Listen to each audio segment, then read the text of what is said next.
ahora vamos a hablar también de uno de los asuntos que ha salido aquí, y es la colaboración público-privada. Se decía, es deficiente, queda todavía mucho por hacer. Desde luego, lo que estamos viendo y vislumbrando es un nuevo sistema de salud, Sistema Nacional de Salud, que decíamos, y lo hemos dicho desde el principio, tiene que ser líquido, tiene que ser flexible, y para ello, para hablar de ese aspecto, de ese aporte que puede hacer el sector privado, vamos a hablar en los próximos minutos con el presidente de la Fundación IDIS, que es Juan Abarca Cidón. La Fundación IDIS tiene como objetivo promover la mejora de la salud de los ciudadanos, defender el sistema sanitario español mediante esa aportación que puede hacer, que está haciendo ya desde hace años la sanidad privada. Hablamos de calidad asistencial, hablamos de innovación tecnológica, biofarmacéutica, hablamos también de investigación y de formación, con una tesis de trabajo, con un marco de trabajo, y es que la sanidad privada no debe competir ni ser una alternativa a la sanidad pública. Es que las dos deben complementarse y deben formar un sistema sanitario integrado. Para hablar de todo esto, ahora sí pido que suban al escenario Juan Abarca Cidón, os decía, es presidente de la Fundación IDIS, que va a charlar, va a conversar con Andrés Rodríguez, el presidente de Spain Media y el editor-director de Forbes España. Cuando queráis.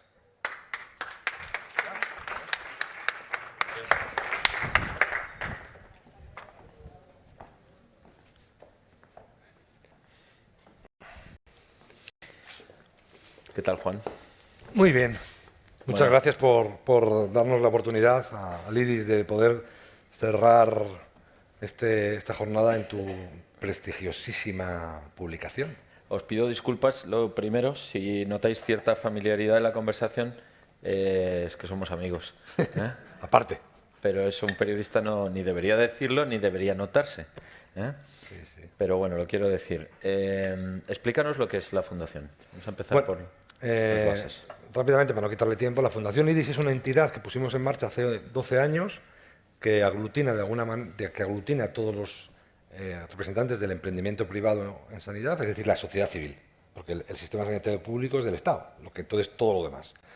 Y estamos representados, aglutina los intereses, no somos una patronal, no estamos representados, aglutina intereses de aseguradores, hospitales, industria farmacéutica, los consejos de los distintos profesionales, los pacientes, que surge en principio en el año 2010, surgimos como reacción a que, a consecuencia de los recortes por las crisis económicas, empiezan a echarnos la culpa de que la culpa la tenía, o sea, dicen que en vez de echarle la culpa a la crisis económica, dicen que los recortes que sufre la sanidad pública es por la privatización que no existió.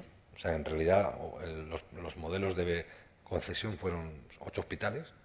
Entonces nos juntamos con la idea de decir, oye, vamos a intentar a corto plazo aportar valor, contar el valor que aporta el sistema sanitario privado a nuestro sistema de salud, con la intención, que es el nombre del Instituto para el Desarrollo e Integración de la Sanidad, de que el sistema sanitario funcione lo mejor posible, ¿no?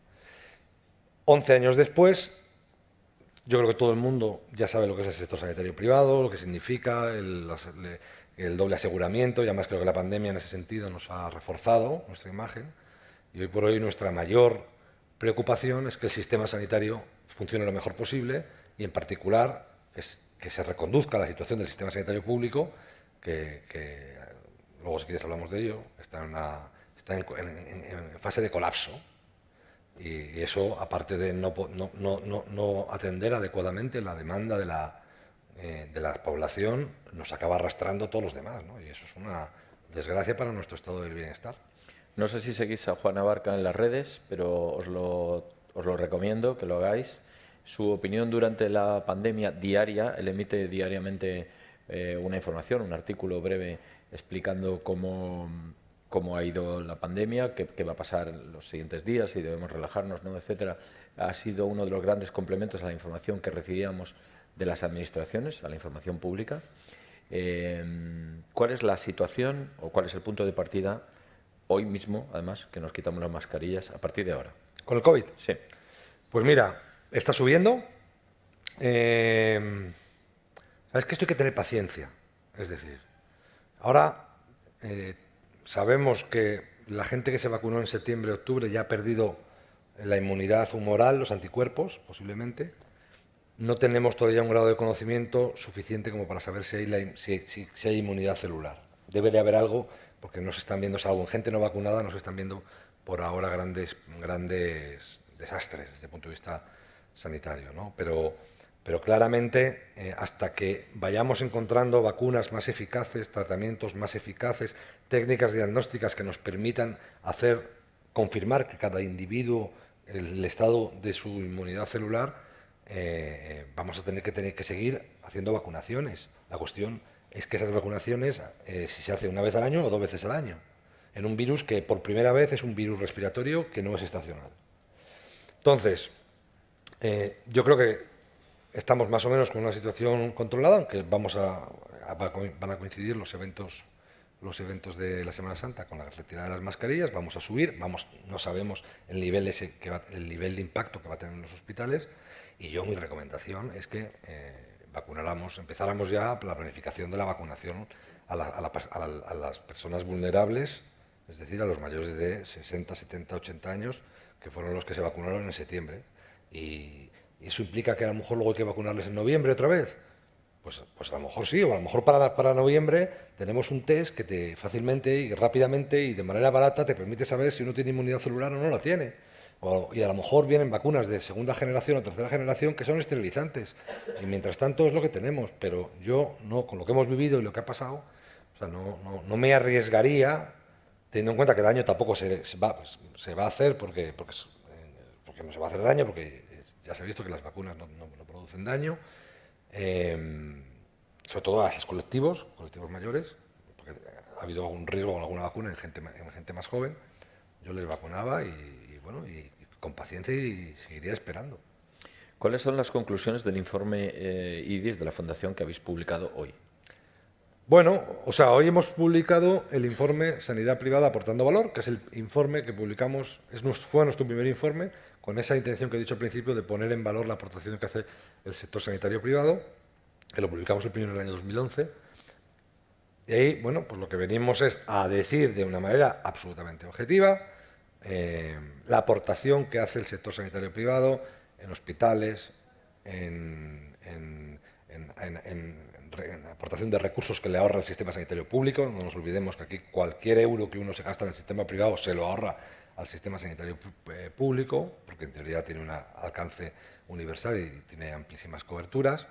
La aportación en riqueza, en empleo, el liderazgo que ejercemos en transformación digital, como ha dicho antes Adolfo Fernández Balmayor, que encuentra su punto culmen en el proyecto de interoperabilidad que tenemos en el sector privado para unificar todos los en torno al paciente que puedas ir con tu tarjeta a cualquier hospital privado, incluyendo las plataformas de los médicos incluso porque estaba aquí la persona de FAME, incluyendo también el historial de las farmacias. Y luego además también hacemos una exposición de la implicación que tiene el sector privado con los objetivos de desarrollo sostenible de la Agenda 2030. ¿Dónde encajan para IDIS la integración de estos objetivos del desarrollo sostenible? Bueno, yo creo que marca un camino que es el camino del bien. Y nosotros nos dedicamos a hacer el bien, ¿no? Entonces, obviamente, consumir poco carbono, consumir poco papel, ya lo veníamos haciendo. Somos un sector en el que el 80% de las personas que trabajan son mujeres. Lo que pasa es que posiblemente cosas que hacemos habitualmente, porque nosotros ya nos estamos intentando quitar el papel, ya nos estamos intentando quitar las placas, pero hace muchos años. Y de hecho ya también los CDs, para que todo esté de una manera digital, intentamos en la medida de lo posible. Pero bueno, a mí, más allá de el pragmatismo que puede en un momento determinado implicar, lo que me parece que es la dirección correcta, es la dirección hacia el bien. Y todo lo que sea eso, pues para mí es el mal, que es hacer daño, ¿no? Al planeta o a lo que quieras, ¿no? Entonces, nosotros estamos obviamente muy comprometidos, pero posiblemente, salvo las grandes multinacionales, porque tú sabes que en otros países está mucho más interiorizado, ¿no? Pero en España, pues, entonces, de hecho, el IDIS ha contratado una consultora con la intención de hacer formación a todos los miembros del IDIS de lo que implica esto, porque hacemos muchas cosas que no sabemos realmente que lo estamos haciendo, ¿no? ¿Cómo varían las políticas desde el punto de vista público, de las administraciones públicas o del gobierno, ya sean autonómicas o sean nacionales? ¿Cómo varían cuando cambian los gobiernos? ¿Y cómo varía la relación de cómo se percibe desde la administración la colaboración público-privada? Ahora tenemos nuevo gobierno en Castilla y León, habrá elecciones autonómicas en el futuro. Variar no varía. O sea, vamos a ser o sea, aquí desde hace 30 años, todos los partidos políticos solo les ha importado dos cosas. Una, que teníamos una de las mejores, de la segunda esperanza de vida del mundo. Por tanto, si tienes la segunda esperanza de vida del mundo, ¿para qué vas a hacer nada? Ya está todo bien. Cuando sabemos que la esperanza de vida solo se afecta un 10% por los sistemas sanitarios. Eso sí, los informes del sistema sanitario, aquí tenemos uno de los mejores sistemas. ¿Qué quiere decir, perdona, que la esperanza de vida solo afecta un 10%? Que la esperanza de vida se afecta un 47% por factores medioambientales. Por condiciones sociales, alimentación y cosas de esas.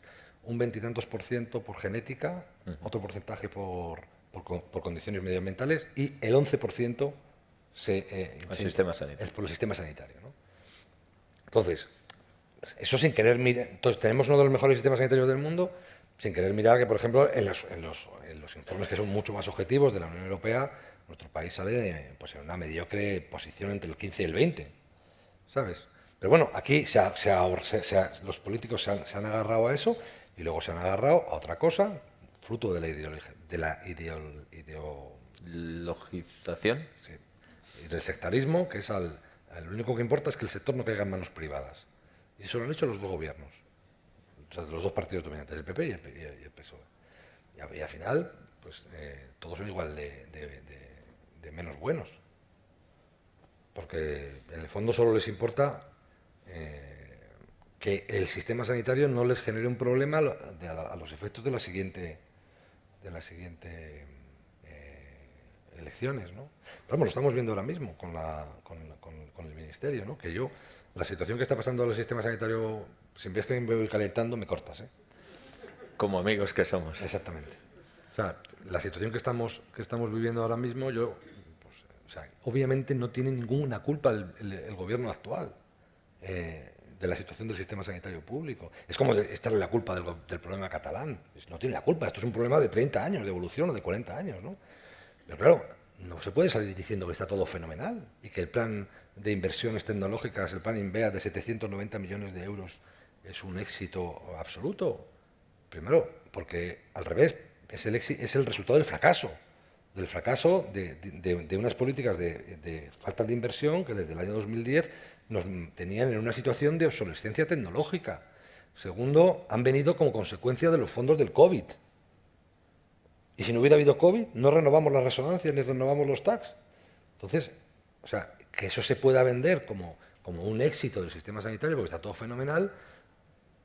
Mira, el sistema sanitario público es como un transatlántico que está encallado. Y necesita reformas de fondo. Porque todas estas cosas son olitas, que en el fondo no lo cambian, y que están produciendo que cada vez se deteriore más nuestro sistema sanitario en general, el público y el privado detrás. Vamos a hablar de digitalización. Nadie pone en cuestión ni la transformación digital. Obviamente la medicina privada está ayudando, como contáis en el informe, la digitalización no solo de la medicina, sino también de otros sectores. Vamos a hablar de ciberseguridad y datos. Sigue habiendo un miedo por parte de los pacientes a que esos datos no estén suficientemente protegidos. ¿Y quién tiene que pagar los costes de esa ciberseguridad? Bueno, o sea, yo no creo que no sé hasta qué punto los pacientes realmente son conscientes. O sea, si le preguntas a uno, dice sí, pero luego la realidad es que estás todo el día dando tus datos en cualquier sitio, ¿no? Haces internet, aceptas las cookies y ya está. Entonces, si a la gente se lo preguntas, obviamente, pues sí, ¿no? Pero vamos, los riesgos de la ciberseguridad lo tienen que pagar los que custodiamos, los custodios, ¿no? Luego nosotros a través del seguro ya se lo repercutirás a los pacientes, igual que le repercutes otros costes, pero esto es responsabilidad de las aseguradoras, esto es responsabilidad en mi opinión, ¿no? de los hospitales, y esto es responsabilidad del encargado de custodiarlos y que es el que maneja los datos para poder hacer mi actividad. Yo no tengo esos datos, no puedo trabajar y por tanto no puedo facturar. En un país tan envejecido como este, la demografía es uno de nuestros grandes retos y los políticos hablan prácticamente nada del problema demográfico. Con la incorporación de los baby boomers a la jubilación, por llamarlo de alguna manera. De tú y de mí. Efectivamente, yo soy del 65, así que hay casi 12 millones de personas que se las considera baby boomers, nacidos en el desarrollismo. ¿Cómo va a cambiar la sanidad? ¿Cuáles son los retos de la pública y cómo está preparada la privada para atender a esta gente? Vamos a... Pues tenemos un problema, para empezar, de déficit de médicos, de déficit de profesionales, que no se acaba de... No se acaba. A mí me genera mucho... Por eso digo, ¿no? O sea, yo estoy muy preocupado, ¿no? Desde el punto de vista... Yo no sé de otros sectores, pero el mío me lo sé. Me lo conozco bien, ¿no? Yo veo que hay una gran diferencia entre la realidad política y la realidad de la gente, ¿no? Entonces...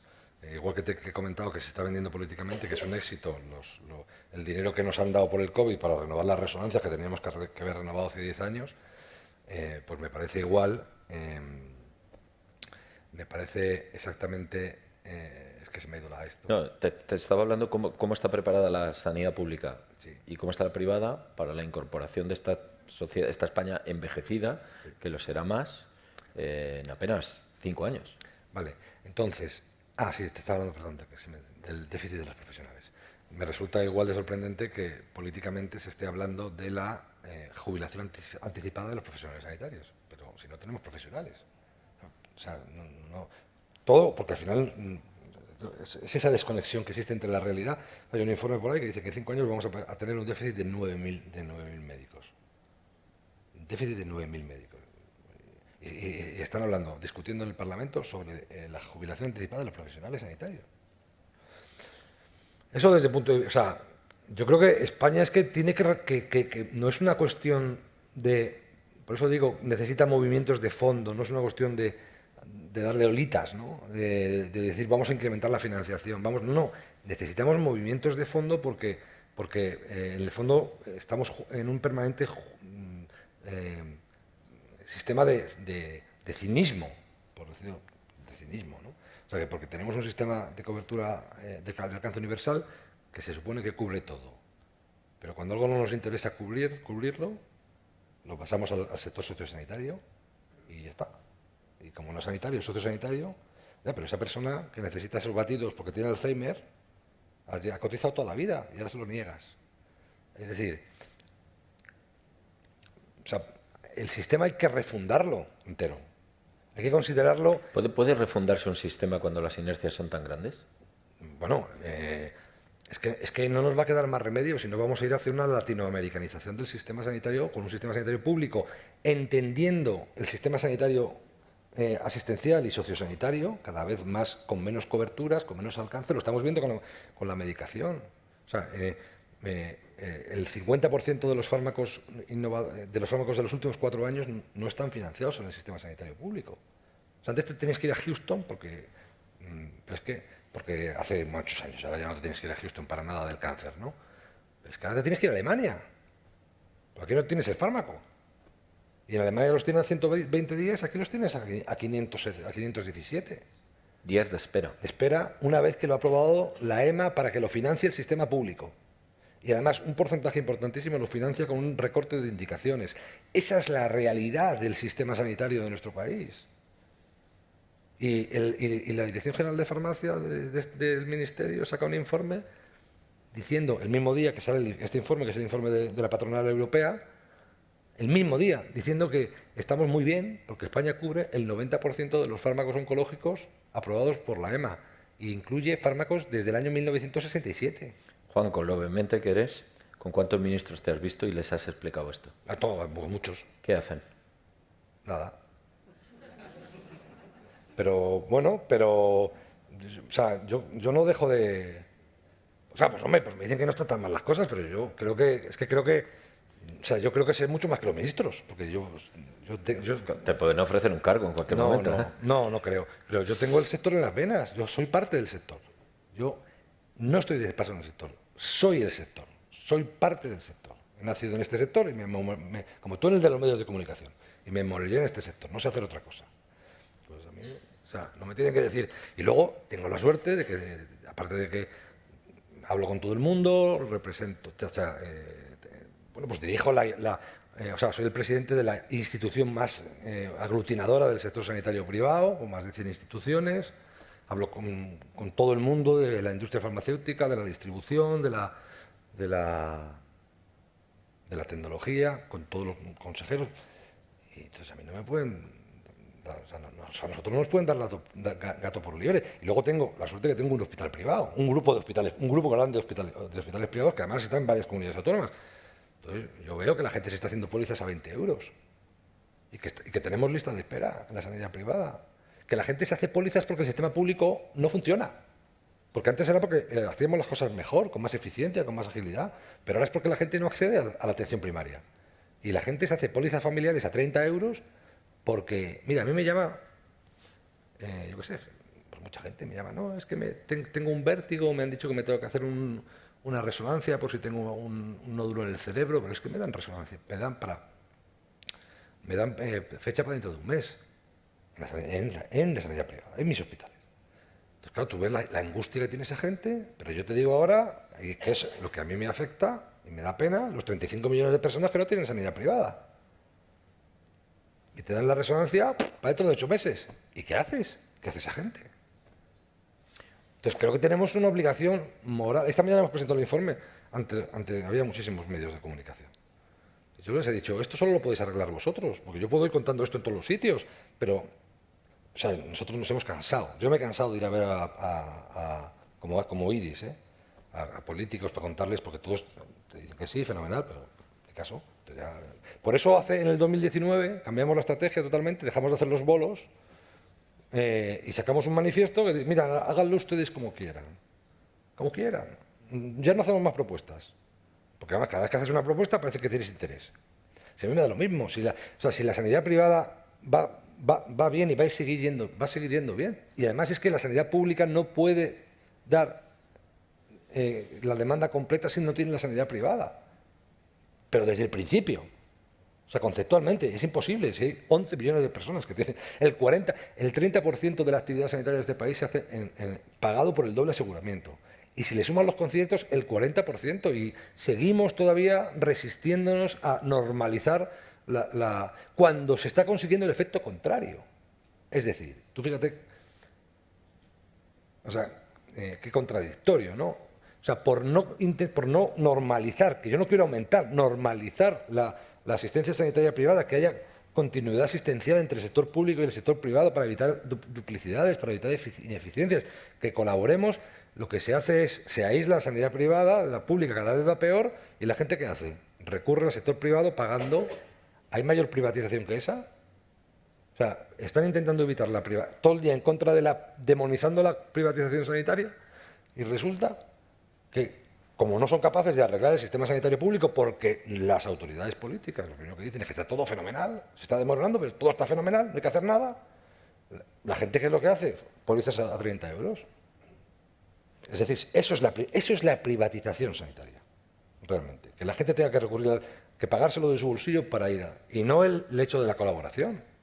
Juan, ¿hay algún país al que debamos seguir el modelo o algún modelo cercano? Hay países que funcionan mucho mejor. ¿Cuáles?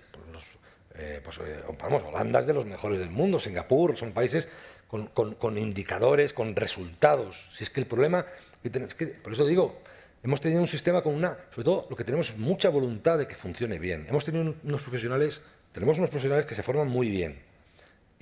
Pero claro, eso dejó de ser suficiente cuando llegó la innovación tecnológica, cuando llegó el envejecimiento, cuando la farma, afortunadamente, ha conseguido que la gente no se muera y que las enfermedades se cronifiquen. Entonces tienes que tener una medicina mucho más eficiente y nuestro sistema sanitario nació para ser eficaz. Pero ya no vale con ser eficaz. Tienes que gestionar por resultados sanitarios. ¿Qué es eso de que? ¿Cuál es la mejor? Esto no es una crítica a la ONT, ¿eh? La mejor organización que funciona en España, y es referencia mundial, es la Organización Nacional de Trasplantes. ¿Vale? ¿Alguien entienda que por cierto se paga por acto? ¿Se paga? Por acto, no por... ¿Alguien tiene alguna duda de que no tiene mucho sentido hacer en un hospital de una comunidad autónoma 6 trasplantes cardíacos al año? O sea, eso es... Y es lo mejor que funciona en este país. Y funciona muy bien porque está bien organizado, porque no depende de... porque tiene una organización autónoma, no depende de las comunidades autónomas, por muchas razones. Pero te da una idea de que claramente lo que hay que hacer es replantearles. Hay que pensar en los pacientes y no en el profesional. Nuestro sistema sanitario público piensa en los profesionales. Lo único, es la empresa mayor de España, la mayor contratadora de España es el Sistema Nacional de Salud, con 1 millón de trabajadores, que solo les... que no se me malinterprete, salvo, obviamente, a los médicos, a los enfermeros, les preocupan los pacientes, pero el sistema no está conceptuado para eso, solo le preocupa que la plaza fija y que cada uno tenga sus privilegios. Pero aquí, si te importa el paciente, tú lo primero que haces es empiezas a medir resultados. Y tú dices, si no haces 150 cirugías cardíacas, no puedes hacer cirugía cardíaca. Si tienes una mortalidad de más del 5%, no haces cirugía cardíaca. Tú vas a Portugal, y en Portugal, si no tienes un número determinado de partos, no puedes atender un parto de menos un neonato de menos de 32 semanas. Y aquí con un papel pones oncología pediátrica y tratas a un niño, aunque sea un desastre. Entonces, hay muchas cosas que habría que hacer. La primera, implementar KPIs que además, no nos olvidemos, la coordinación sanitaria es una competencia exclusiva del Gobierno, no transferible, la coordinación sanitaria, lo dice la Constitución. Y el garante último de la salud de los españoles es el Gobierno, no las comunidades autónomas. O sea, por eso no tiene ningún sentido que estemos incorporando la innovación sanitaria, sale la receta electrónica. Se hace el Consejo de Farmacéuticos hace un modelo, y luego llegan las comunidades y se hacen 17 modelos distintos. ¿Eso por qué? O sea, ahora estamos con el tema de la historia clínica electrónica. Nosotros hemos sacado nuestra plataforma de interoperabilidad, que por cierto el otro día le encantó a la Secretaría de Estado de Inteligencia a Carme Artigas. Digitalización. Sí, no la del Ministerio, la de Carme Artigas. Claro, ¿tiene sentido que haya 17 sistemas de historia clínica diferentes? ¿Tú crees que el legislador hizo de la Constitución, los padres de la Constitución, cuando hacen las transferencias sanitarias, lo hacen pensando que va a haber 17 sistemas de historias clínicas diferentes? Entonces hay que hacer muchas cosas, pero sobre todo hay que partir de la primera, que es que las cosas no están tan bien, que es que la gente tiene listas de espera que son inaceptables. Y con la Omicron ya no hablamos de lista de espera, porque antes hablábamos de accesibilidad, hablando de lista de espera. Es que ahora hay que diferenciar que la gente no accede al sistema porque no accede a la atención primaria de la lista de espera. Porque la atención primaria está desmotivada, bloqueada, machacada. Gracias, Juan. Ya os dije que tenéis que seguirle en las redes, que además tienen la virtud de que pueden recuperar los tweets anteriores, y también sabéis por qué somos amigos. Gracias.